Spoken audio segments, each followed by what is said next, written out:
with all of the conversation with what are the Bears going to do, and are they going to trade Justin Fields and Ryan Poles, and who's he going to take? How is this all affecting Justin Fields psychologically? When he said on, was it on Amon-Ra's podcast? I think he was on Amon-Ra St. Brown's podcast, interviewing him, and he said, "Was that the I Am Athlete?" I don't know if it's under that moniker. Maybe or not, it was the St. Brown brothers. Yes, okay. I think. It wasn't Brandon. I know Amon-Ra was on there. I think that's who he was talking to. That was one of the guys he was talking to. But he said, I just want this to be over with. I just want to know basically what's going on, and I'm kind of like tired of like people hitting me up. I'm tired of the speculation and all, and that's why he had unfollowed Chicago. He said in the NFL and all. Which, look, maybe there's other ways that you can kind of ignore that speculation without unfollowing your specific team. But let me just say this: I relate to it in this way.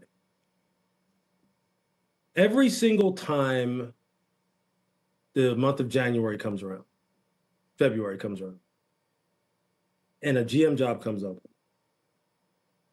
and 50, 100 fans hit me with the same question. Don't you want to be a GM? Why aren't you a GM? Don't you want to be a GM? Why aren't you a GM? Or I say something like, or maybe I make a comment about a player. They disagree with it. And they go, that's why the hell you're not a GM. That starts to mess with you. Even if you know it's not true, even if you don't want to be, even if it doesn't really, in your mind, you're not thinking, I'm not thinking every day, damn, I'm not a GM, I'm not a GM. But when people start hammering you about it all the time, it does start to affect you. And for Justin to constantly hear Caleb Williams' name and about why he's so much better than you, of course, I totally understand. I would unplug from everything too. 100%. I'm 54 years old. I'm not 21. That's such a great point. Louis, you made another great point about that which we don't see in a player's life affects the player. Are they staying up till 3 a.m? Are they arguing with a significant other? Do they have family issues? Are there financial strains on their families? That's not visible to the public. As you well know, as everyone well knows, the Raiders picked Jamarcus Russell, and that was during my years with the team. Al made a decision that he thought DeMarcus was the right player. And I'm not here to defend the pick. I don't need to defend the pick. We all know that it did not work out, period. End of sentence. It did not work out. But I will share now, because you just raised this issue. What people didn't see was what went on with Jamarcus between his rookie year, when he got his first chance on the field with us, and his second year. He lost the most significant person in his life, died unexpectedly at a very early age. That was Jamarcus's support system. And again, I'm not offering this to defend the pick. I don't need to defend it. That is over. It is done. My point is to simply note how wise your words were, because we knew behind the scenes that losing that person just knocked the legs out from under Jamarcus, and things spiraled downwards from there. So again, I note that simply to point out how wise you are to note that what the public doesn't see in a player's life often impacts the way a player plays.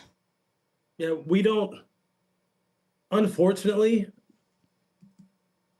the public doesn't care. You're right. They don't. And all they care about, and then just think about how desensitized the public has become about everything that affects everyone. I mean, you can just go down the list. People just care about how is your performance, or what is happening to you? How does it affect me? And when it comes to football players in particular, I mean, we hear football players talk all the time about how fans yell at them, harass them, say good things or bad things simply based on how many fantasy points they got them from one week to the next. It's just like, what? I mean, that's what we've come to.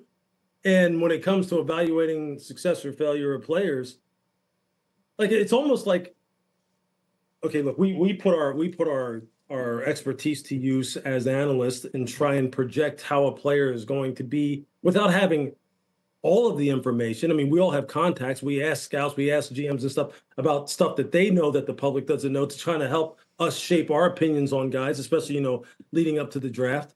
But even so, like once they walk off that stage and go to that facility, you or me or anybody else who does this for a living, we don't control his environment inside that facility, what his locker room is like, what his home life is like.